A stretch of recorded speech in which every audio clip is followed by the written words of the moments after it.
Film start होते ही हम एक प्रेग्नेंट लेडी को देखते हैं जिसे बहुत ज्यादा दर्द हो रहा था। उसके पास उसकी मदद करने के लिए कोई भी नहीं था और वो अकेले ही अपने बच्चे को जन्म देती है। बच्चे को जन्म देने के बाद जैसे ही वो अपने बच्चे को लेकर बाहर गई तो हमने देखा कि पूरे गांव वाले उससे डरकर अपने घरों में जा घुसे।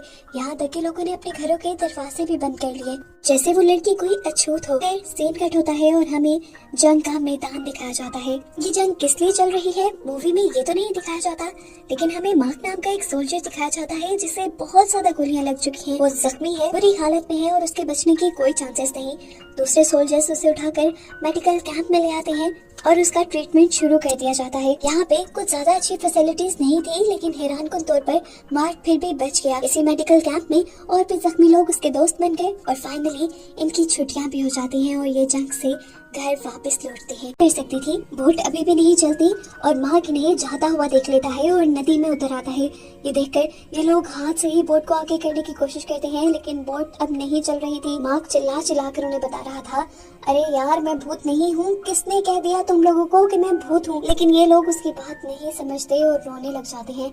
अब मार्क के एक दोस्त को गांव वाले की बात याद आती है कि अगर चेक करना हो कि भूत कौन है तो अपनी टांगों के नीचे से देखो। वो जब ऐसा करता है तो उसे एक ट्विस्ट ये पता चलता है कि असल में नाग ही भूत थी, जिसे अब उन्होंने इंसान समझ के अपनी कश्ती में भी बिठा लिया था।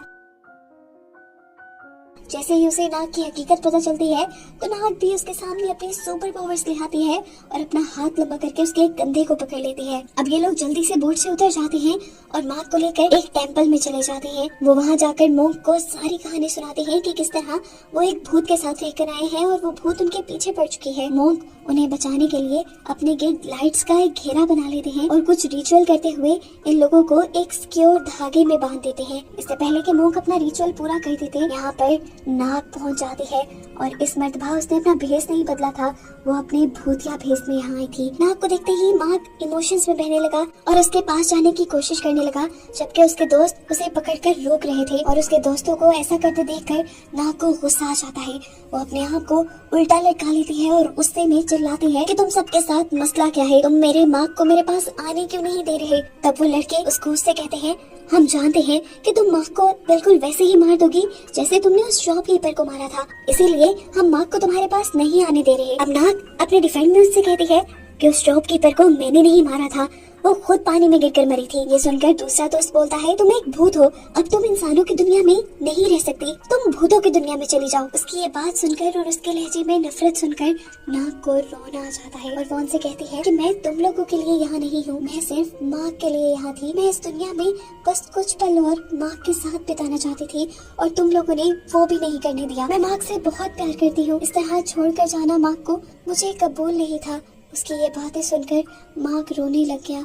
उसकी आंखों से आंसू निकले, जिसे देखकर नाग को भी तकलीफ हुई और उसकी आंखों के आंसू साफ करने के लिए उसने अपने हाथ लंबे कर लिए। नाग मार्क के तो आंसू पोंछ रही थी, लेकिन खुद उसके आंसू टप टप गिर रहे थे और ये एक इमोशनल सीन था। अब नाग मार्क के सामने खुद अपनी हकीकत बयान करती है और कहती है कि मैं असल में अपने बेटे को पैदा करने के बाद ही मर गई थी, लेकिन मैंने अपना भेष इसलिए छुपाया ताकि मैं तुम्हारे साथ रह लेती। मेरा तुम्हारा या किसी को नुकसान पहुंचाने का कोई इरादा नहीं था। अब तो तुम मेरी हकीकत जान गए हो, अब मैं चली जाऊंगी, लेकिन जाने से पहले तुम मुझसे एक वादा करो, मेरे जाने के बाद तुम मेरे लिए सुसाइड नहीं करोगे, अपनी जान नहीं लोगे, अपनी जिंदगी दोबारा से शुरू करोगे, किसी और पार्टनर से शादी करोगे और खुश रहने की कोशिश करोगे मेरे बगैर भी। उसकी बातें सुनकर अब मार्क अपने आंसू साफ करता है और नाग से कहता है, तुम्हें क्या मैं पागल लगता हूँ? मुझे भी पहले ही दिन से पता चल गया था कि तुम मर चुकी हो। उस दिन जब इन लोगों ने मुझे बताया तो तब भी मुझे पता ही था कि तुम एक भूत हो, लेकिन मुझे ये नहीं पता था कि तुम्हारी लाश को कहाँ दफन किया गया है। इन लोगों ने